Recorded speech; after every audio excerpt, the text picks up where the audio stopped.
Le ministère de l'Enseignement technique, de la formation professionnelle et de l'apprentissage, en partenariat avec l'ambassade de l'Inde à Abidjan, a lancé le vendredi 12 juillet 2024 la deuxième cohorte des professeurs d'anglais dans le cadre du programme high-tech. Lors de la cérémonie, tenue à la représentation diplomatique de l'Inde, le ministre Nguessan Kofi et l'ambassadeur de l'Inde en Côte d'Ivoire, Rachel Ranjan, ont remis les kits comprenant passeports, feuilles de route et autres documents de voyage à 29 professeurs d'anglais de l'ETFP et un encadreur qui se préparent à renforcer leurs capacités en Inde.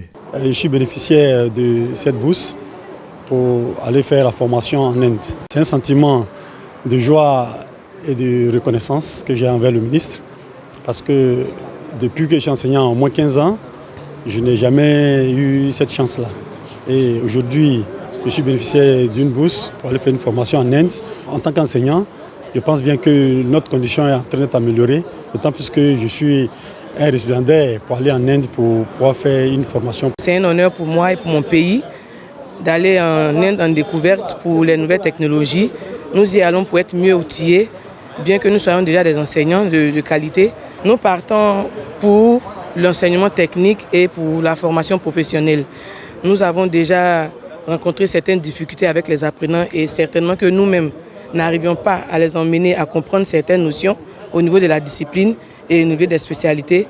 Donc comme ça, nous partons avec cette cohorte pour mieux nous outiller afin de pouvoir mettre nos élèves à niveau.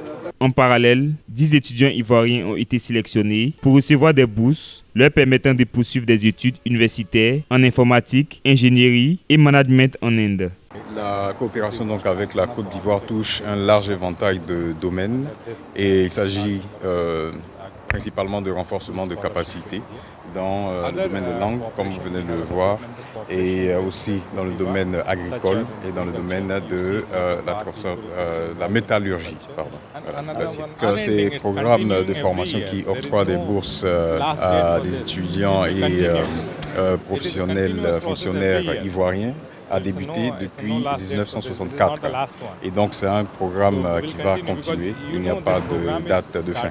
Pour nous, à l'enseignement technique, à la formation professionnelle et l'apprentissage, l'anglais est extrêmement important.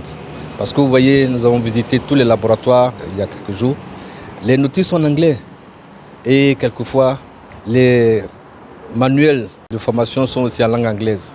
Comment les jeunes qui sont dans notre secteur pourront étudier dans de bonnes conditions? Il faut qu'il y ait des enseignants capables d'expliquer, de les former dans cette langue, qui est une langue qui permettra aujourd'hui à nos apprenants qui sont nantis de compétences de pouvoir aussi faire le tour du monde. Donc le métier, la langue anglaise vont de pair aujourd'hui dans notre secteur.